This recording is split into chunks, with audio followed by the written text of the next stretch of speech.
Well, welcome back to Holding Faith through delayed promises. And if day one asked you to name the promise, today it asks you to honour the weight of carrying it. Because waiting, real waiting, changes people.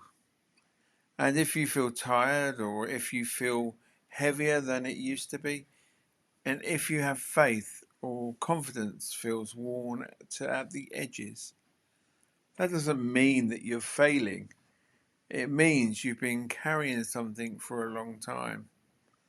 And delay is not denial, but it is heavy. There's a quiet exhaustion that comes with waiting. Not the kind you fix with rest, and not the kind that goes away after a good night's sleep. It's the tiredness of staying open, of being able again and again, of recalibrating your expectations without hardening your heart. And often we feel guilty for that tiredness. We think, I should be stronger by now. I shouldn't still feel disappointed. Other people have it worse. But exhaustion doesn't mean you lack faith. It means you've been faithful for a long time. You can believe in the promise and still feel worn by the waiting. Those two things can coexist.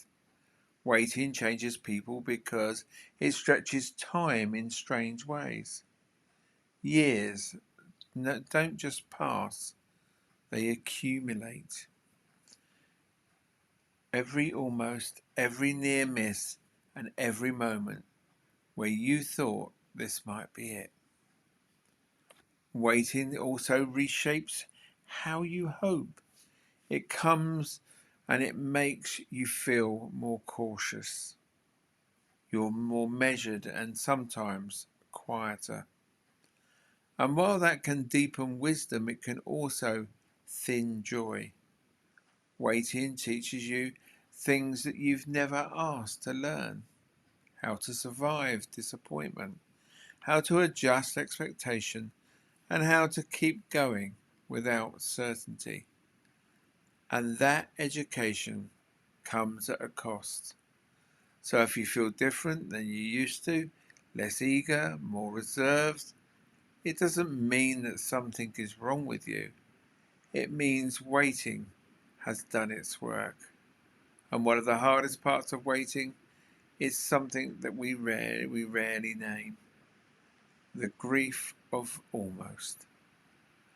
Almost healed, almost chosen, and almost there.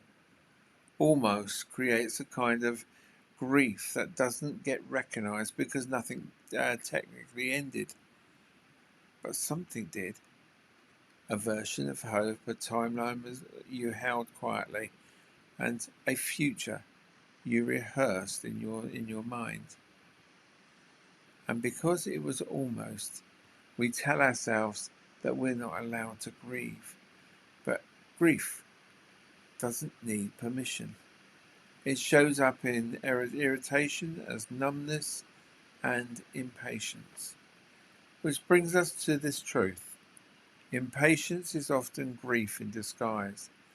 It's not that you're ungrateful. It's that you're tired of holding a hope with no place to set it down.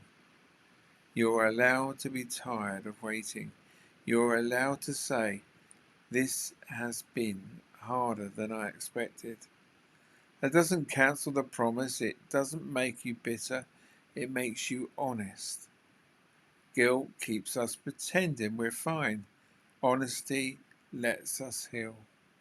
And healing doesn't require you to stop hoping, just to stop pretending and wait that waiting hasn't cost you anything. So here's today's reflection. Question: how has waiting shaped you, for the better or for worse? Notice both sides, not just the strength you've gained, but also the softness and openness that you may have lost. Both matter, both deserve to be named, and today's practice is simple but powerful. Name one way the waiting has hurt you, and one way that it has strengthened you.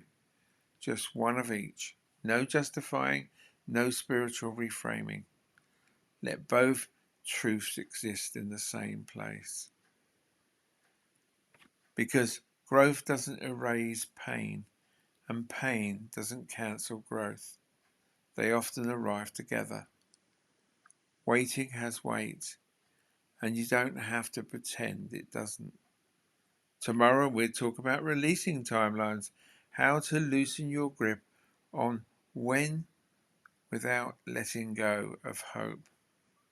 For today, let this be enough, that you are not weak for feeling tired, and you are not failing because you feel the strain.